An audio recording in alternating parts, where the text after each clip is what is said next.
It's me, Chris Vlog. Hoy! Nakshuta! Hi mga pagka! For today's video nga, samahan nyo nga ako mag-get ready with me. Dito sa ating daily routine dito sa Saudi, but version of Inday Katulong. Nakshuta!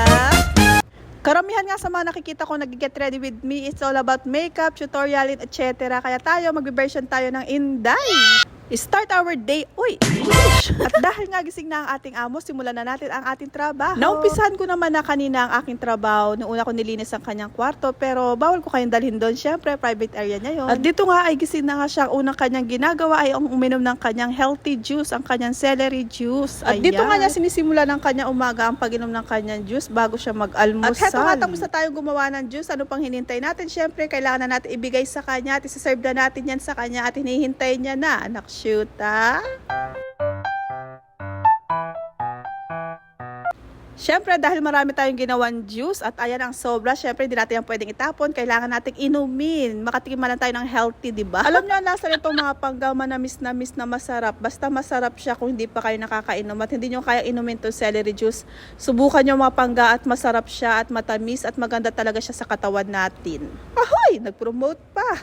And after nga natin gumawa ng juice at ibigay natin ang juice sa ating amo, siyempre linisin natin ang ating pinagamitan ng ating juicer at ating kalat bago natin iwanan, bago tayo pumunta sa kabilang trabaho ulit. Ito na nga, tapusin ko muna itong paghuhugas ko na to at bago tayo pumunta sa kabilang trabaho ko. At sa next trabaho ko, habang naghihintay tayo ng utos ng amo ko na gumawa ng kanyang breakfast. Habang hinihintay ko nga siya mga pangga na tapusin ang kanyang juice at habang hinihintay ko siya na magtawag sa akin, tapusin muna natin ating trabaho at pagkatapos nito ay maglilinis muna ako sa kwarto bago ako gumawa ng kanyang almusal. Marami nag-iisip at marami nagsasabi na madali lang daw ang trabaho namin sa bahay. Hoy! Depende yun. Madali pa nga itong trabaho ko na to kesa sa mga iba dyan na napakahirap ng trabaho talaga nila. Hindi lang mahirap ang trabaho nila, minsan kulang pa nga sa tulog at minsan puyat pa sila at minsan maaga pa silang nagigising lalo na kung may mga alaga pa silang mga bata. At hindi lang yun, marami sa ating mga kababayan, marami sa ating mga kadama na all around din ang ginagawa nila. Hindi lang paghuhugas at hindi lang paglilinis ang ginagawa nila. Minsan sila pa ang nagluluto sa dami nilang ginagawa. Napakaswerte nga namin dito at napakabait ng aming mga amo. Kahit nga minsan nakakaranas kami ng puyat at pagod pero okay dahil lang. After naman ng puyat namin or pagod namin, nakakapagpahinga naman kami ng maayos at tinahayaan nila kaming matulog. Kaya naman mapapa-thank you Lord ka talaga dahil ang babait ng aming mga employer. Pero kahit alam natin mababait na ating mga employer, wag pa rin natin silang abusuhin.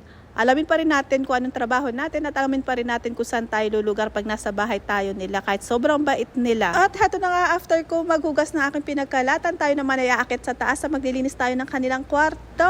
At dahil maglilinis na ako ng kwarto, bawal ko na po kayong dalhin sa kanilang kwarto dahil private area po nila at bawal pong kuhanan ang mga bagay-bagay sa loob. Kaya naman, after ko maglinis dito, mga panggagawa na rin ako ng almusal ng aking amo dahil tinawagan na rin niya ako. Yun lang, maraming salamat sa pagsama sa aking Get Ready With Me. Thank you mga pangga. Like and follow for more videos. Maraming salamat.